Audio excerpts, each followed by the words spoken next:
स्वाभिमान, समाज प्रेम, राष्ट्र प्रेम सबसे बड़ा ऊंचा है। अभी इजराइल का उदाहरण दे रहा हूं मैं। इजराइल में पॉपुलेशन 98 लाख है, करीबन 1 करोड़ में 2 लाख कम है, और उसमें से भी यहूदी लोग 72 लाख है, ज्यादा से ज्यादा। फिर भी और दुनिया में पूरे यहूदी लोगों की संख्या 1.5 करोड़ के आसपास है, ज्यादा नहीं। अमेरिका में 57-55 के लाख के आसपास रहते हैं यहूदी लोग। आपने देखा होगा जब इजराइल के साथ ईरान के प्रॉक्सी ग्रुप के साथ युद्ध हो रहा है, तब से बड़े बड़े अरबोपति खरबोपति अमेरिका में बड़े बड़े ओहदे पर, पद पर काम कर रहे हैं। अमेरिका के नागरिक होकर भी देश को बचाने के लिए वहां नौकरी छोड़कर इजराइल आ गए हैं। और आपको मालूम होना चाहिए कि ये जो गूगल चल रहा है, ये यहूदी का देन है। ये डेल लैपटॉप चल रहा है, ये भी यहूदी का देन है। माइक्रो सॉफ्टवेयर चल रहा है, वो भी यहूदी का देन है। और भारत में पहले 1 साल पहले बहुत चला था जासूसी कुंभाड़ पेगासस, जो अपने मंत्रियों पर भी निगरानी के लिए जासूसी कुंभाड़ हो रहा था। पेगासस वो भी यहूदी का देन है। आपको ये मालूम होना चाहिए कि सापेक्षवाद का सिद्धांत की खोज की थी आइंस्टाइन, और आइंस्टाइन भी यहूदी थे। और पत्रकारों ने पूछा था कि ये प्रेरणा आपको कहां से मिली, तो आइंस्टाइन अपने घर पे पत्रकारों को ले गए थे। कोने में एक तस्वीर थी कि मेरे को जो प्रेरणा मिली थी ये तस्वीर से मिली थी। तो ये कौन है? तो तथागत बुद्ध थे। इतना महान तथागत बुद्ध की भूमि पर ये कार्यक्रम हो रहा है। तो मेरे कहना यह है कि संख्या कितनी है ये महत्व नहीं है।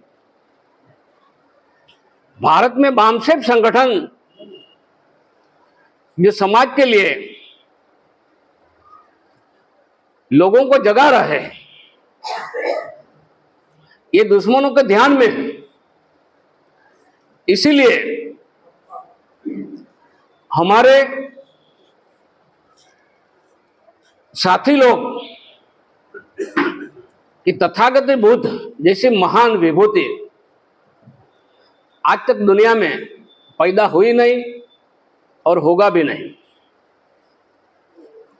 और तथागत बुद्ध ने ये कहा कि चलते रहो रुकना मत, और मरते दम तक समाज को जगाते रहो, जागते रहो और जगाते रहो। ये खड़े हुई तस्वीर है इधर। तो आज हमारे पास ये स्वर्ग जैसी जगह की है। 20-25 साल पहले हमारे पास ये कुर्सी रखने की भी जो कैपेसिटी नहीं थी, जगह नहीं थी। फिर भी आज हमारे लोग समय से आना चाहिए, समय से जाना चाहिए, और परिवर्तन करने से पहले चैरिटी बिगिंस एट होम, खुद में परिवर्तन लाना चाहिए। ये जरूरी है साथियों। इसलिए बाबा साहिब ने कहा कि मैंने तुम्हारे लिए जो कुछ भी किया है वह बेहद मुसीबत, बेशुमार विरोधियों को मुकाबला करके ये कारवा यहां तक मैं ले आया। तुम्हारी जिम्मेदारी बनती है कि ये कारवा सदा ही आगे बढ़ते रहे।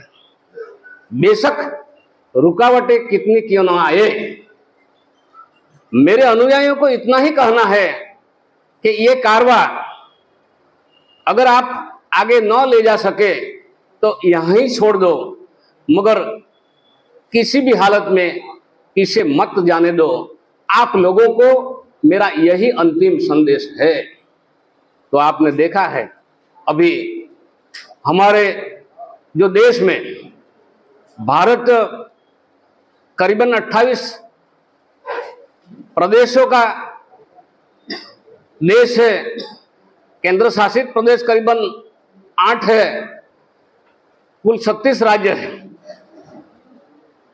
करीबन 6,60,658 गांव है, 6,612 ब्लॉक है, 5,500 के ऊपर प्रखंड या तहसील है देश में। ये भारत बना है। तो साथियों, समय बाबा साहेब ने कहा था, तो आपने देखा है कि राजस्थान में गुर्जर लोग 6% आरक्षण के लिए 72 लोग शहीद हुए थे, फिर भी आरक्षण नहीं मिला। हमारे गुजरात में पटेल लोग 7% आरक्षण के लिए करीबन 88 लोग शहीद हुए थे, फिर भी आरक्षण नहीं मिला। राजस्थान में जाट लोग 4% आरक्षण के लिए ये 42 के आसपास शहीद हुए थे, फिर भी आरक्षण नहीं मिला। और हमारे देश में 1931 की जनगणना के हिसाब से अभी तो ज्यादा है ओबीसी की संख्या, जनसंख्या, मगर 1931 की जनगणना के हिसाब से 52% ओबीसी को बहुत मुश्किल से 32 साल के बाद, पहले एलपीजी लागू करने के बाद 1992 में जो भागीदारी मिली थी, लेकिन भागीदारी में भी, आरक्षण में भी संविधान के खिलाफ जाके, मूल निवासी ओबीसियों के खिलाफ जाके क्रिमिनल लगा दिया था, जो मधुली में नाम का ब्राह्मण का दिमाग था। अभी आपको मालूम होना चाहिए, कई लोग बोलते हैं कि हमारे लोगों के पास सत्ता होनी चाहिए, पावर होना चाहिए। तो पार्लियामेंट हाउस में आपने देखा है, अभी देख रहे होंगे कि 2/3 बहुमत एसटी, एससी, ओबीसी एवं बैकवर्ड माइनॉरिटी का है। फिर भी हमारा जो बिजली का करंट नहीं है, चमक नहीं है, सत्ता तो मिली है, लेकिन सत्ता का जो पावर होना चाहिए वो नहीं। कहने का मतलब, ओशो रजनीश ने कहा कि आप लोग अंग्रेजों से जरूर आजाद हो गए, मगर जातिवाद, पाखंड और अंधश्रद्धा की बेड़ियों से आजाद नहीं हुए। इसलिए साथियों, हम गांव-गांव केडर कैंप, मीटिंग, सेमिनार एवं प्रखंड में, डिस्ट्रिक्ट में, राज्य लेवल पर रैलियां भारतीय मूल निवासी संघ के माध्यम से निकालना चाहिए। साथियों, हम, क्योंकि नॉलेज इज पावर, हमारे पास सामाजिक समझदारी होनी चाहिए। हमारे महामानवों ने यह कहा कि जाति का गर्व करना विनाश का मार्ग होगा। आज भी बड़े बड़े नेशनल लेवल पर मेरे जैसे बोलते कुछ और है, करते कुछ और है। बाबा साहेब ने कहा था कि जाति के आधार पर किसी को ऊंचा मानना पाप है, अपने को नीचा मानना महापाप है। यह जाति अवरोध है। और जाति की वजह से हमारे शासक वर्ग हावी है। आज ये यहूदी लोग बहुत कम संख्या है। भारत में करीबन 1 अरब 40 करोड़ के ऊपर पॉपुलेशन है, जनसंख्या है। फिर भी यहूदी लोग अमेरिका में जो 57-55 लाख के यहूदी रहते हैं, भारत में करीबन 7-8 हजार होंगे।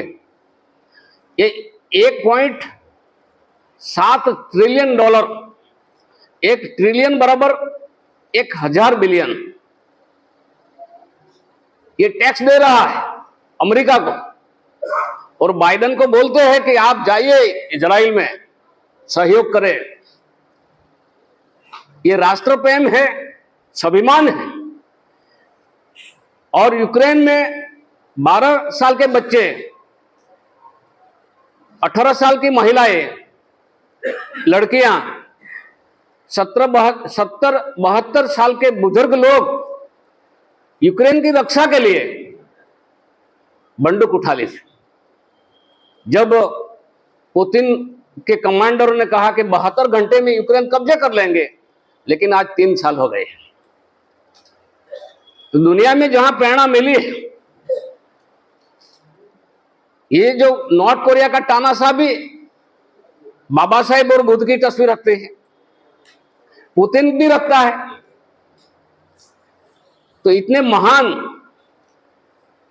महामानव की भूमि में हम पैदा हुए और हमारी मौजूदगी में ही ये शासक वर्ग के लोग संविधान की ऐसी तैसी करके संविधान जलाते हैं।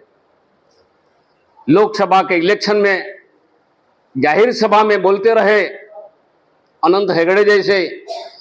यूपी में कई लोग जो खड़े रहे थे संसद में कि अगर 400 के ऊपर आएंगे तो हम संविधान बदल लेंगे।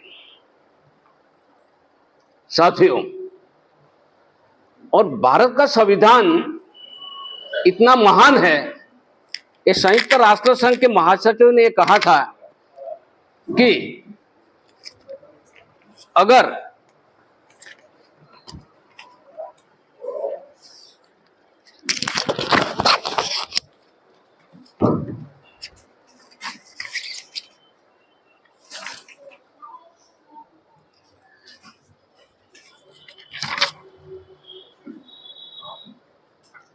ये संविधान अगर दुनिया में लागू हो जाए, भारत का संविधान अगर विश्व में लागू हो जाए, तो 5 साल में गरीबी, आतंकवाद खत्म हो जाएगा। इतना महान संविधान को भारत के शासक वर्ग दिन ब दिन खिलाफ बोलते रहते हैं। आज भी कोई राष्ट्रपति बनते हैं तो आदिवासी महिला, रामनाथ कोविंद जैसे बोलता है तो दलित राष्ट्रपति। कभी सुना है कि प्रणब मुखर्जी राष्ट्रपति बना था तो ब्राह्मण बना है? ऐसा तो कभी मैंने सुना नहीं। इसलिए आज गंभीर समस्या पैदा हुई है हमारे देश में। आज आईआईटी में, एनआईटी में, आईआईएम में, सेंट्रल सेक्रेटरियों में हमारे एक भी ओबीसी नहीं है, इवन एससी एसटी भी नहीं है। सुप्रीम कोर्ट के जो कॉलेजियम सिस्टम से बंधे हैं, एसटी एससी ओबीसी की बात तो दूर की बात है, क्षत्रिय और बनिया भी नाम मात्र होगा। ये परिस्थिति निर्माण हुई है साथियों। तो मेरा कहना है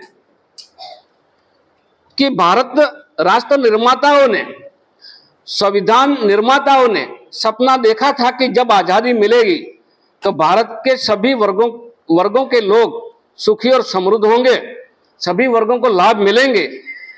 मगर आज मूल निवासी बहुजनों को समानता नहीं मिली है। न्याय नहीं मिलता है, स्वतंत्रता नहीं मिली। इसी स्थिति में आज देश में जो प्रजातंत्र सफल होना चाहिए, ये सफल होने के बजाय विफल हो रहा है, क्योंकि शासक पक्ष, सरकार और विरोध पक्ष एलपीजी में एक है। हमारे लोगों को बांटने के लिए एक है। जब आपने देखा होगा इकोनॉमिक वीकर सेक्शन ईवीएस, भारतीय लोकतांत्रिक संविधान में कहीं कोई जगह नहीं है, फिर भी 10% आरक्षण एक दिन में पार्लियामेंट में पास हुआ, दूसरे दिन राज्यसभा में, तीसरे दिन राष्ट्रपति ने सिग्नेचर करके पास कर दिया। और हमारे एसटी एससी ओबीसी के लोग कहीं कोई डिस्कस डिबेट नहीं, बिना चर्चा किए बगैर 10% आरक्षण पास कर दिया, तीसरे दिन से लागू कर दिया। इसलिए हम कहते हैं कि आज भी हम आजाद नहीं हैं और धीरे धीरे अभी संविधान खत्म करने के लिए चालू हो गए हैं। बाबा साहेब ने 1932 में कहा था गोलमेज सम्मेलन में, we want representation in services as well as executives and participation in government. हमें नौकरियों में, कार्यपालिका में प्रतिनिधित्व चाहिए और सरकार में भागीदारी चाहिए, बोला था। कई लोग बोल रहे थे कि बाबा साहेब ने 1932 में अछूतों के लिए ही बात कही। मैं आपको कहना चाहता हूं कि यह अधूरा है। जब बाबा साहेब जानते थे अगर मैं शेड्यूल ट्राइब की बात करूंगा, अगर ओबीसी की बात करूंगा, तो शासक वर्ग ने गांधी जी को सामने आगे किया था 1932 में। जैसे अस्पृश्यों की बात कही तो गांधी जी खड़ा हो गया कि मैं सभी वर्ग का, हिंदुओं का नेता मैं हूं, अछूतों का भी नेता मैं हूं। बहुत विवाद चला था जब बाबा साहेब ने कहा कि संख्या के अनुपात भागीदारी, जिसकी जितनी संख्या उतना साझेदारी मिलनी चाहिए, संख्या के अनुपात भागीदारी मिलनी चाहिए। हमारा स्वतंत्र मतदार संघ होना चाहिए, सेपरेट इलेक्टोरेट, अलग मताधिकार होना चाहिए। हमारा डबल मताधिकार होना चाहिए, सभी वर्गों को मताधिकार मिलना चाहिए, चाहे अनपढ़ हो, ग्रेजुएट हो, कोई भी हो।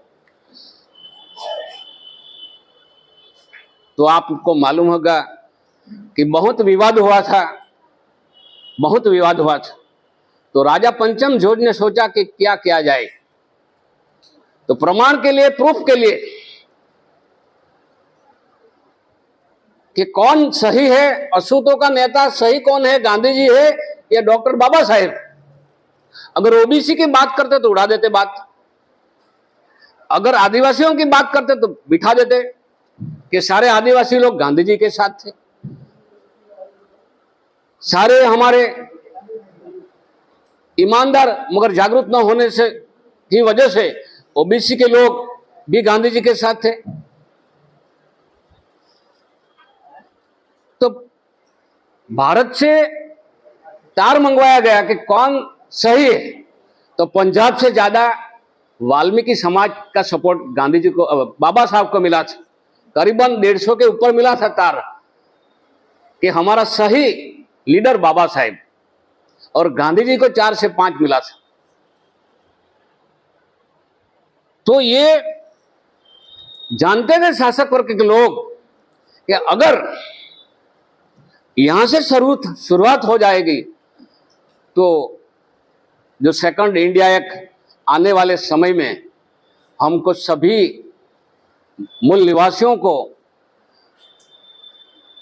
भागीदारी देनी पड़ेगी। वो जानते थे। पूना पैक हुआ, स्वतंत्र मतदार संघ की जगह संयुक्त मतदार संघ आ गया। संयुक्त मतदार संघ सभी वर्गों में आज लागू है, पूना पैक लागू है। सभी पार्टी में हमारे लोग बहुमत होकर भी पार्लियामेंट में बोल नहीं सकता है, कोई चर्चा नहीं कर सकते कि जाति जनगणना होनी चाहिए, हमारी कितनी जगह पड़ी है, खाली है, क्यों नहीं भरा, कोई बोल सकता नहीं। क्योंकि पूना पैक सभी वर्ग में, सभी लोगों के लिए लागू हो गया है।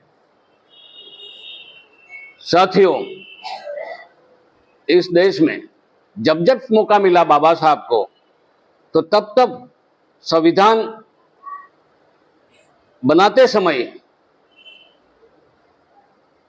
अपने हिसाब से, अपने इतना विरोध होकर भी संविधान सभा में करीबन 33-32% लॉयर वकीलों का विरोध था, बाबा साहेब के खिलाफ थे। फिर भी ओबीसी समाज के लिए, महिलाओं के लिए, आदिवासियों के लिए, माइनॉरिटी राइट के लिए, अछूतों के लिए, भारत देश के लिए काम किया था। इसलिए कभी कभी हमारे लोग गुमराह हो जाते हैं, ये नहीं होना चाहिए। तो साथियों, ये उद्घाटन करने से पहले हमारा संकल्प होना चाहिए कि समय किसी को सगा भी नहीं है, किसी को दुश्मन भी नहीं। हम समय के साथ नहीं रहेंगे और समय के साथ नहीं रहेंगे तो समय आगे निकल जाएगा, और ऐसा ही हो रहा है। हम इधर बैठे, ये सेकंड पीढ़ी के लोग हैं, जो नई जनरेशन आनी चाहिए। ये नई जनरेशन दूसरी जगह जा रही है, इसीलिए जहां जहां कार्यक्रम हो तो अपनी शक्ति लगानी चाहिए। और मैं मानता हूं कि हमारा जो राष्ट्रीय अध्यक्ष है जीवनेश्वर बाबू, ये लगातार 29 सितंबर उत्तर प्रदेश का वाल्मीकि राज्य अधिवेशन था, वहां मौजूद थे, मैं भी था। वहां से निकलकर 1 अक्टूबर गुजरात में आए। गुजरात में 2 तारीख सूरत महानगर में कार्यक्रम हुआ, 2 अक्टूबर। 3 अक्टूबर हम मुंबई महानगर चले गए महाराष्ट्र में। फिर रात को हम गुजरात में आए, रात को प्रोग्राम किया 3 अक्टूबर। लगातार 13 अक्टूबर तक हमने वलसाड़ डिस्ट्रिक्ट, नवसारी डिस्ट्रिक्ट, सूरत डिस्ट्रिक्ट, 3 डिस्ट्रिक्ट में लगातार काम किया है। मेरा कहना यह है कि बिहार प्रदेश ये ऐतिहासिक भूमि है और 38 डिस्ट्रिक्ट है। तो जीवनेश्वर बाबू जैसे बहुत लोग इधर हैं, मैं नाम नहीं जानता, ऐसे लोगों का आप साथ लेकर समाज के लिए काम करना चाहिए। और अगर ऐसा होगा तो हम जल्दी इस देश में, पूरे भारत में और विश्व में भी सफल होने वाले हैं, सफल होंगे। हमारे जगदेव बाबू जैसे ने कुर्बानी दी है आजादी के बाद, आपको मालूम होगा। उसी समय अगर साथ देते तो बच जाते। ऐसी स्थिति में हम देश में आज भारत का संविधान जो मानवता की गरिमा का संदेश देता है, समानता का, भाईचारा का और न्याय का संदेश देता है, मगर ये जो शासक वर्ग के लोग हैं, बुक लिखकर लिखा है कि ये दानव राक्षस और भगवान ने लिखा है, ऐसा बताकर हमारे लोगों को जकड़ रखा है। इसलिए साथियों, मैं आप लोगों को बहुत विनम्र के साथ अनुरोध करता हूं कि 25 दिसंबर से 28 दिसंबर उत्तर प्रदेश सारनाथ में राष्ट्रीय अधिवेशन रखा गया है। यहां से करीबन 6-7 घंटे लगेगा ट्रेन में। आप अवश्य आइए, पूरा सुनिए और सुनाइए,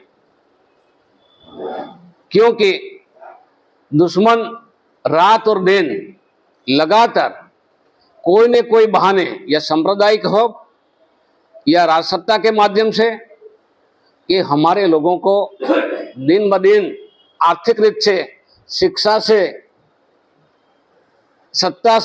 सत्ता भी नाम मात्र रह गई। पहले जैसे सांसद थे ये अभी बोलते नहीं। और हमारे लोगों की जो पार्टी है, वो पार्टी में भी जो ज्यादातर प्रवक्ता शासक वर्ग के लोग हैं, हमारे लोगों को रखता ही नहीं। ये हालत में साथियों, हम दिन ब दिन कमजोर होते जा रहे हैं और हमने प्रण किया है। हमारे जीवनेश्वर बाबू है, महेंद्र राय है, ज्योतिनाथ बाबू है, लालदेव पंडित साहब है, सच्चिदानंद साहब है, सारे लोग हैं।